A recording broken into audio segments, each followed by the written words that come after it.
Bison again. Bison again. You're the worst. Uh, Maybe we can get back to talking about Mad Max. Mad Max. So yeah, it's interesting how you can make the connection to the Man with No Name trilogy, in which a guy shows up out of nowhere, throws himself into the story, becomes somewhat of an action hero, helps one side out, and goes home.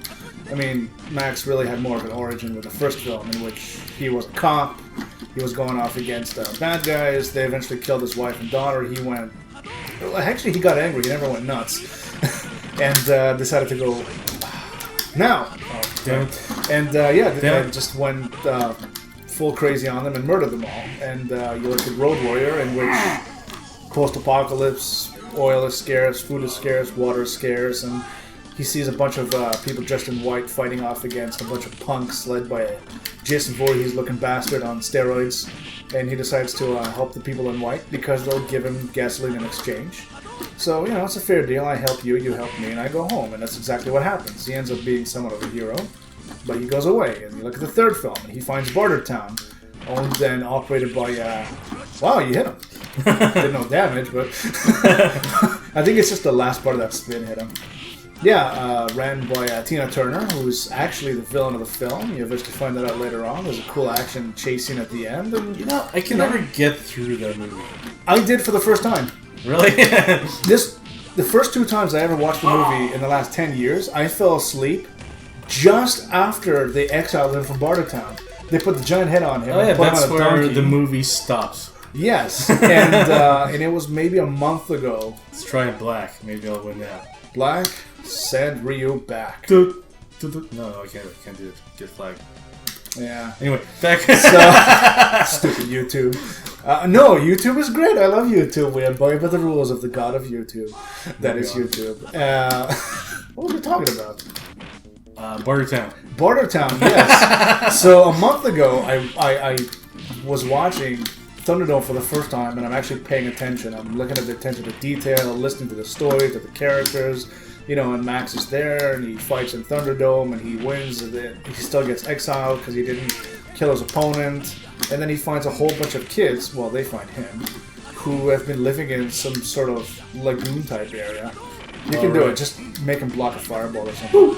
The scissor kick also, if he blocks it, it does damage. Yeah, I remember that. It was basically sort of was a Lord of the Flies situation. Lord of the Flies minus the conflict, yeah. So these people have been living in this lagoon-type area. They have lots of water all around. They have spears. They've trained themselves to hunt. And Max shows up, and they had some sort of prophecy doodle on the inside of a crashed plane about some sort of pilot who came down and helped them out, and they think it's Max, and he tells them it's not me. No, that was they had a plane crash. And because I remember rewatching from that point, as I fast forwarded, was they were on a plane crash, and the pilot left the passengers to look for help. Right. But never came back. Yeah. So the story continued with the survivors going, don't worry, the pilot will be back, he'll come back and save us. Yeah. And that turned into basically a religion for them. Yeah, and what's really interesting is that if you guys remember the gyrocopter captain for the second film, he's back in the third, except he's actually a different character. And so, aside from that, so Max says, I'm going to help you, yada, yada, yada. And eventually, yes, Tina Turner's the bad guy.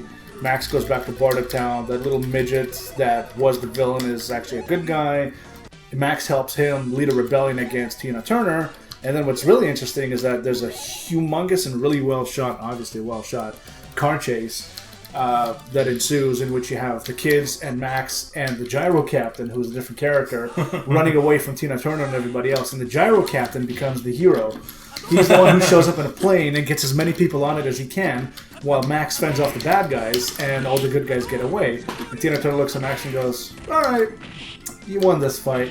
And that's the end. And it's like, yeah, and then it's just, he can go somewhere else, and then another Mad Max will show up. Another Max Rockatansky will show up in Fury Road, with the leg brace, because it's iconic now. And, and there you go. Yeah, it's really interesting the way that apocalypse movies have changed in structure. Mm-hmm. Like, basically, a new genre came about recently, which is disaster porn. Wow, I hate those. So in those, essentially, the whole point is everyone dies except for man who is getting divorced from his wife and his family, and they just watch everyone die. Yep. Or like the new disaster, or not disaster, but post-apocalypse genre things like Walking Dead, right? Right. Where every time they're going to some other place, there's some bad guys, they kill them, and the whole point is they survive. Yeah.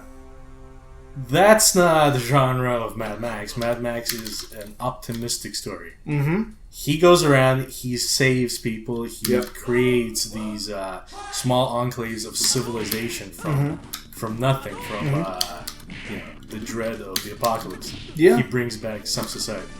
Yeah, it's just like the people in white from the Road Warrior. They had an oil refinery that they found. They fortified it because they knew that everybody around them will want to steal it from them because that's the logic of post-apocalypse. Every man for themselves. And Max shows up and says, I need gas. And they said, we have gas. And he says, you give me gas, I help you get away from the bad guys. And they say, okay. And there you go. You got that whole ruse with the giant semi, which is actually not even filled with gas. Well, meanwhile, all the good guys get away. And it's like, yeah, absolutely. And that's why I made the connection to the man with no name. Yep.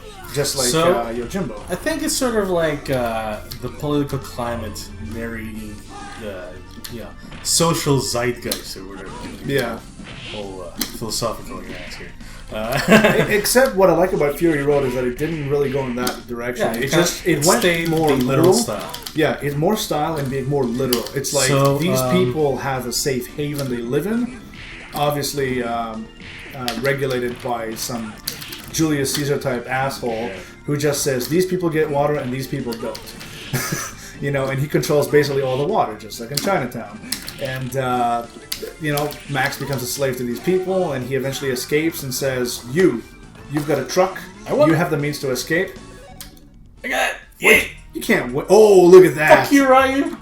Oh, Dan, huh? Yep. Damn. Should have put damn. Whoa, some crazy scientist guy. He's gonna make him into a zombie. Anyway,